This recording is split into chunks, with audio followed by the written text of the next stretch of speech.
Vous avez vu cette pub? Vous avez remarqué quelque chose de particulier?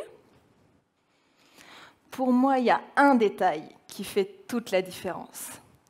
Cette pub, c'est un pas vers plus d'égalité. Initialement, la petite fille que vous voyez, elle devait recevoir un accessoire d'équitation.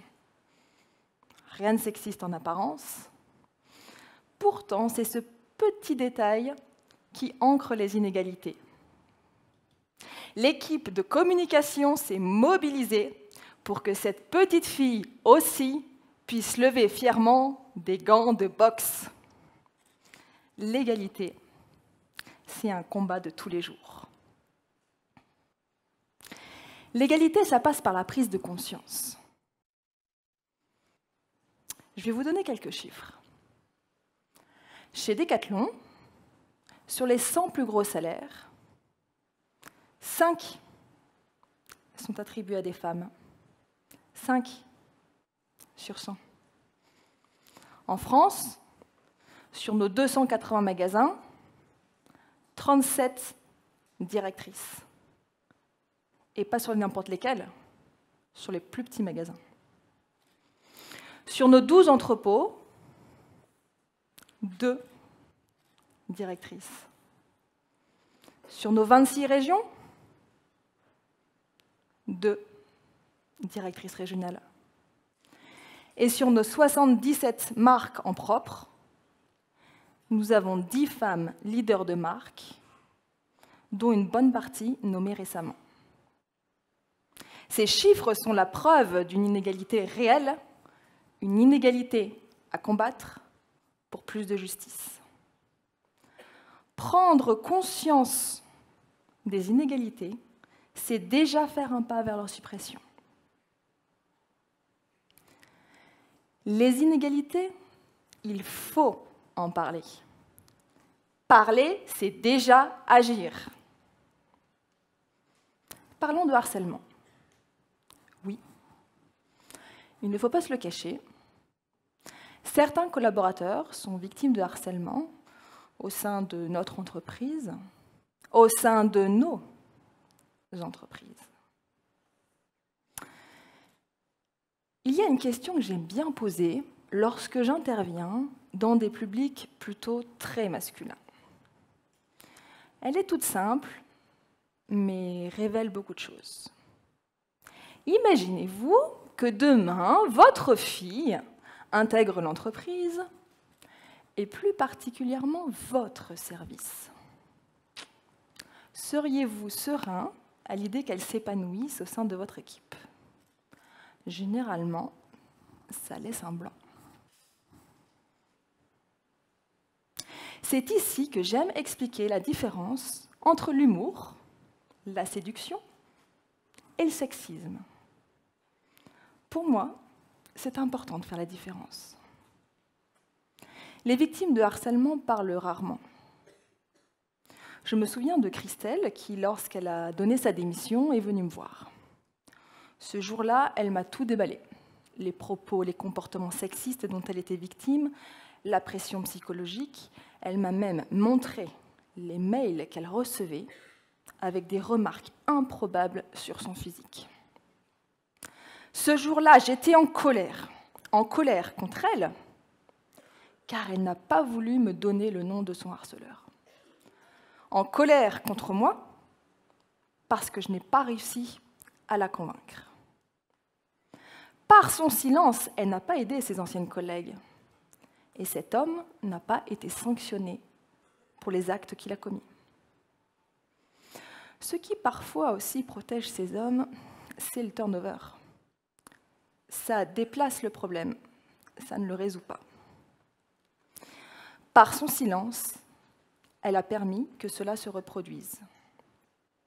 Ne pas dénoncer, c'est cautionner.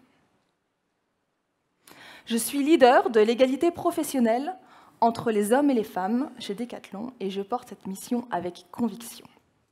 Je déterre les sujets sensibles et je mets en place des actions pour faire bouger les choses. Et surtout, je veux responsabiliser chacun de nos coéquipiers sur le sujet. les inégalités, nous avons tous notre part de responsabilité.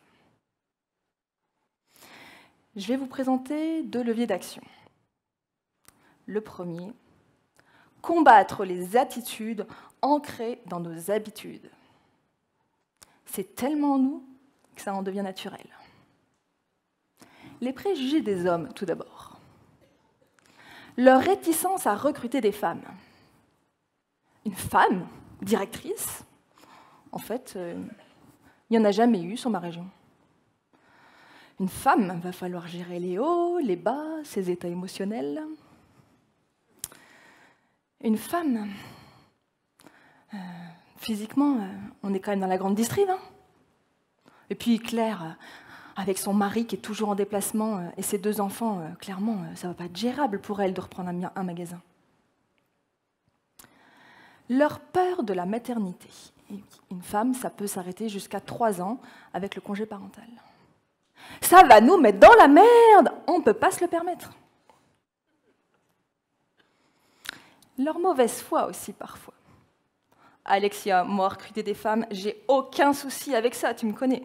Par contre, c'est pas de ma faute, elle postule pas.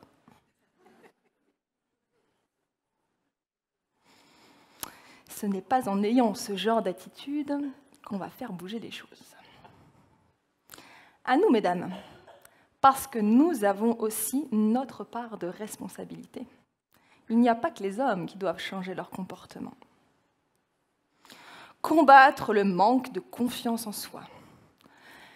Est-ce que je fais bien de postuler? Est-ce que j'ai toutes les compétences pour? Ils vont sûrement trouver quelqu'un de plus qualifié que moi. Si vous voulez ce poste, battez-vous pour l'avoir. Si j'accepte cette promotion, il va falloir que je travaille plus, il va falloir que je prenne une nounou, que je m'organise, je verrai moins mes enfants, on va penser que je suis une mauvaise mère.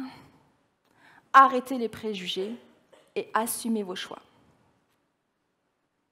Alexia, si j'ai le bon profil, ils vont venir me chercher, ils vont me le proposer, ce poste. Ah non, désolée, ça ne marche pas comme ça.